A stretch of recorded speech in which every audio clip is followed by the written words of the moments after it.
Live from downtown Detroit, Local 4 News at 5 starts now.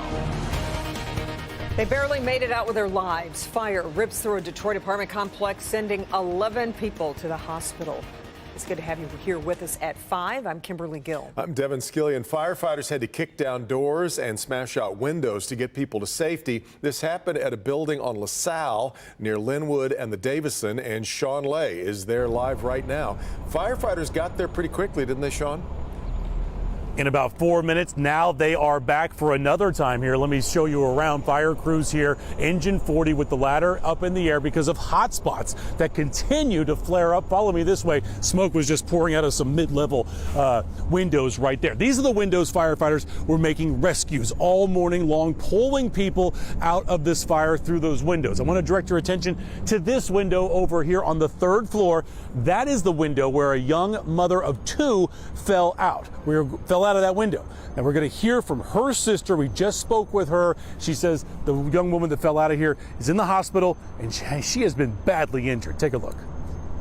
She's suffering from a broken back. Yeah, a broken back and a broken ankle.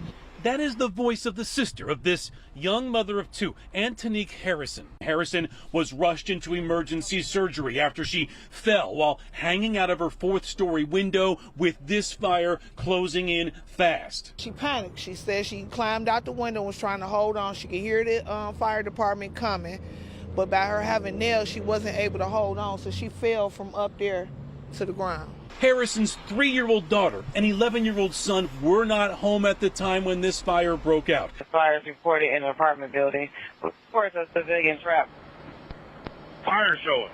Harrison's sister took them to her home this past Wednesday after a man was found shot to death in this very building. You took her children for safety reasons. Yes, because somebody killed someone in the building the day before.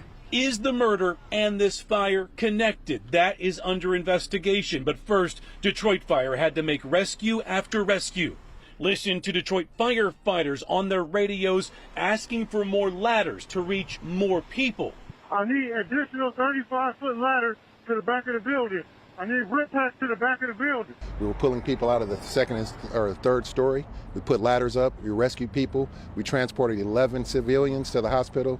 7 went to Henry Ford. Homicide here this past Wednesday, then this massive fire today that came so close to taking multiple lives. They found the deceased body in there, and from there, I guess this is the retaliation that all of us had to suffer. These are the same firefighters here that just arrived to put out hot spots. Same firefighters that were here early this morning making those remarkable rescues. 11 in the hospital, mainly for smoke inhalation. Then you have Antonique Harrison, who broke her back falling out of here. Then 20 others displaced. So you can see everything is a total loss. People are starting over here. Devin and Kimberly, the Red Cross was here early along with Salvation Army, but people again are starting over. We're monitoring the situation to see if there's other ways that folks can get help here, including that mom, Antonique Harrison. We're sticking close to her family to see if there's other ways that she can get help as well. As soon as we know, we will pass that along to you at home. If you think about it, she's in the hospital. She has 2 kids staying with family guys. They have school Monday morning. Everything was up there. Everything is gone. They don't have any clothes or anything. Back to you. Horrendous. Sean, also, you've been looking into this possible connection between the homicide and the fire. What are you learning about that? The homicide Wednesday here, a body found in this area to the right over here. Young man in his 20s shot multiple times. He is yet to be identified. Now, arson crews also going through this building when they can get in, when things cool off. But both things, the fire and that homicide, sources telling me strongly being looked at for a connection. But again, that investigation is just starting out. Yeah. All right, Sean. All right, now to the weather, and from downtown Detroit to Ann Arbor to the west, it is clear headed into the holiday weekend. It's a little bit chilly out there, but we really couldn't ask for better weather on Good Friday here. Let's get over to Kim Adams and see what's in store here as we head toward Easter Sunday. Kim? Well, it's beautiful back at home, but we have sort of a breaking weather situation down in Augusta. So if you're a golf fan and you're watching the Masters, they're on a delay. So I clipped off the radar just to show you what's going on. Here's Augusta here. Atlanta's over there. Just south of Augusta, there's a very strong thunderstorm, and the wind from it actually toppled down some very large trees onto the course. I went back and tracked the latest wind gust. The highest in the last 24 hours was that gust that knocked those trees down. It was 25 miles per hour, and they still have right now gusts. The wind's coming out of the northeast now at 25 miles per hour, so it's still gusty on the course, so they're under a delay. All right, back at home. Nice. It's so quiet and beautiful. A little chilly, though, for this time of year. And in fact, Port Huron, you folks, you're only in the upper 30s right now. I don't have to tell you that. If you go outside, you know how cold it is. 51 at Metro Airport, but it is going to be a beautiful weekend for us. Sunshine Easter Sunday if you're planning things out. A little chilly in the morning for services, but by the afternoon, we warm up at least into the mid, probably even the upper 50s on Easter Sunday. And we're not done there. A big warm up. I've even bumped up the temps even more from yesterday. I'll talk about that coming up in the forecast, but you can take a sneak peek right now if you'd like to. Just go download the Forewarn Weather app, go to your favorite app store, type in WDIV. All right, Kim. A new survey from the EPA is putting a true number on lead water lines in the United States. And that includes here in Michigan, where the issue has been front and center with the city of Flint and Benton Harbor. Right now, Michigan has 310,000 lead lines, and the cost to replace them sits at $16.3 billion. Grant Herms is live on this story for us tonight. Grant, that is no cheap fix.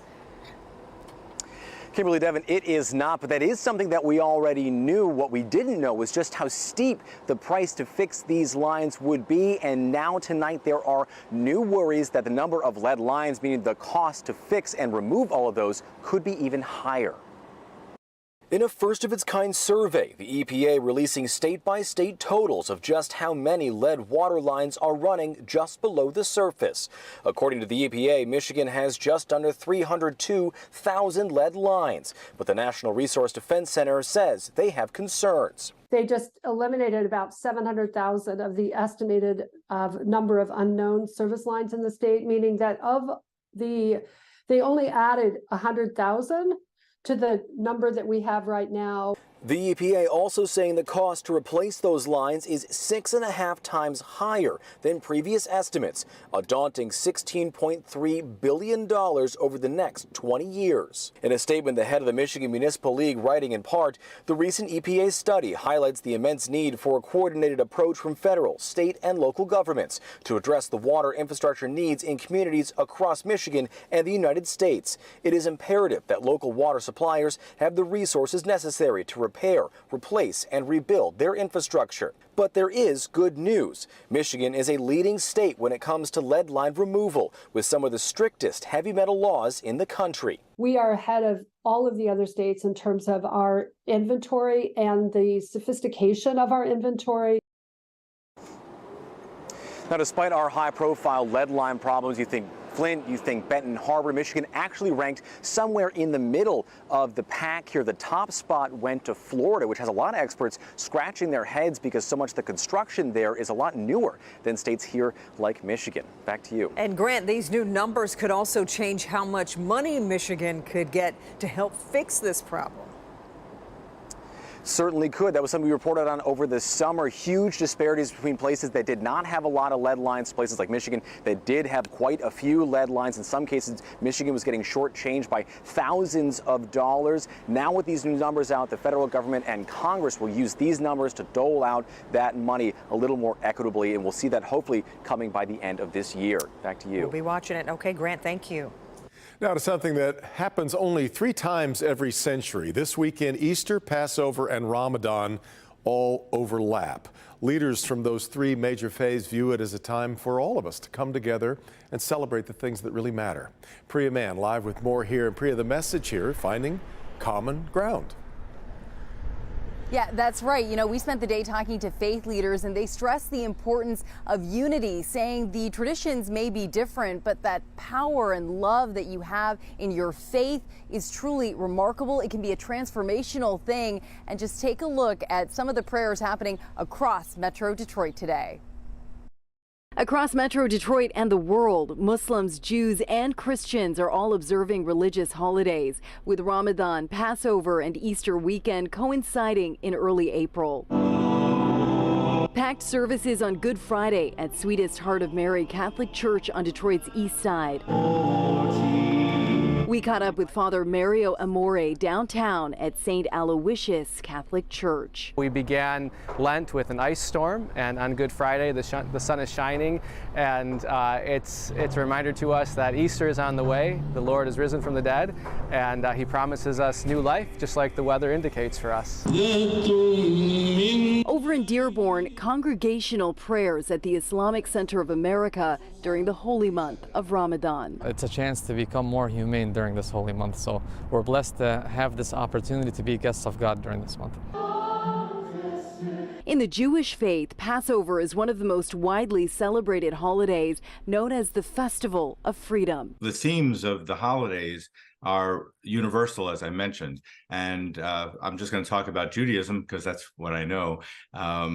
We have had a journey to freedom that has continued throughout history. For Passover, Jewish people gather for Seder. For Ramadan, Muslims fast during the day and eat after sundown. And on Good Friday and Easter Sunday, Christians commemorate the resurrection of Jesus Christ. We have a blessed community.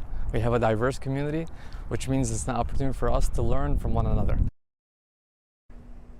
And it's a pretty rare occurrence to be able to say this at the same time, but Ramadan Mubarak, happy Passover, and have a blessed Good Friday. Of course, Easter Sunday just a couple of days away, and for all the kiddos, hope you have those baskets ready and hope you get all the eggs that you can collect.